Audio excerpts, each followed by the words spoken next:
पुरुषोत्तमम् वंदे पुरुषोत्तमम्। आज हम पाठ करेंगे आलोचना प्रसंग के कियद अंश।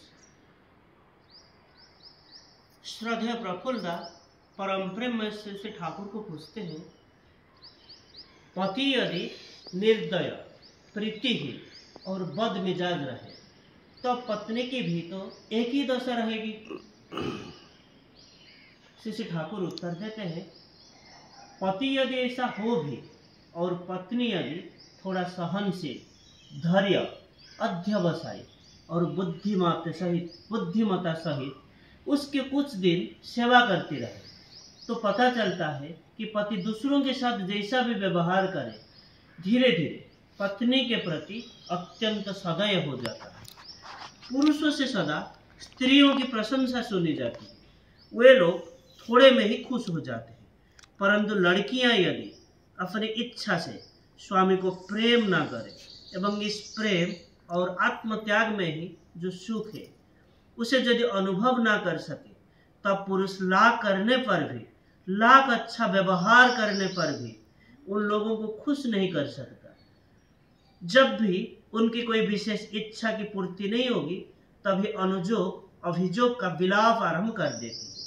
इसका मतलब मैं यही नहीं कहना चाहता हूँ कि दाम्पत्य जीवन की व्यर्थता में पुरुष का कोई दोष नहीं है एवं पुरुष का दोष रहने पर भी वह समर्थन योग्य है। मेरा वक्तव्य है, स्वामी आदर्श प्राणता के पीछे दौड़ेगी।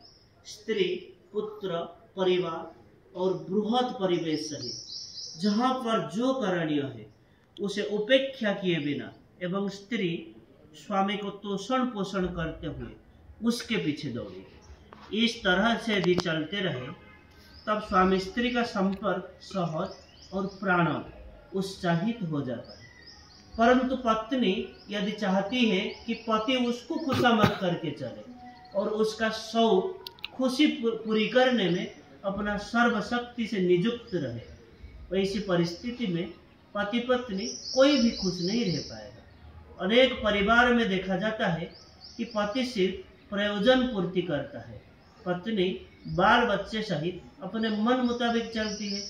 माँ स्वयं मनमौजी रहती है एवं बाल बच्चे के भी मनमौजी बनने का प्रश्रय देती है और प्रत्येक के मन के खुराक पोशाक का इंतजाम करने का दायित्व पुरुष पर रहता है। जहाँ वो अपारग है वहाँ उसकी लांछना गंजना की कोई अंत नहीं रहता है। इस तरह से चलकर पत्नी छल बल से अपने पति को अपने बस में करना चाहती है।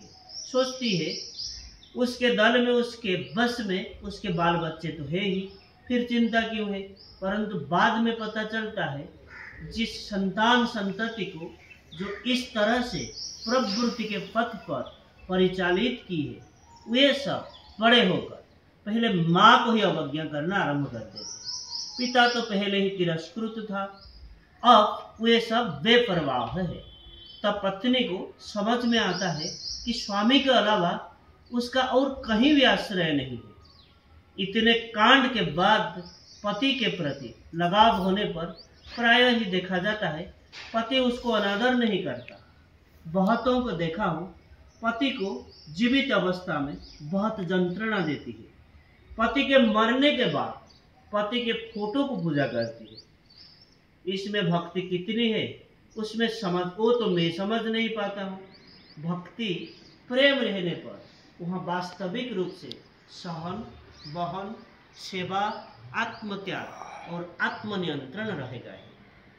ये घटना आलोचना प्रसंग भाग 10 दिनांक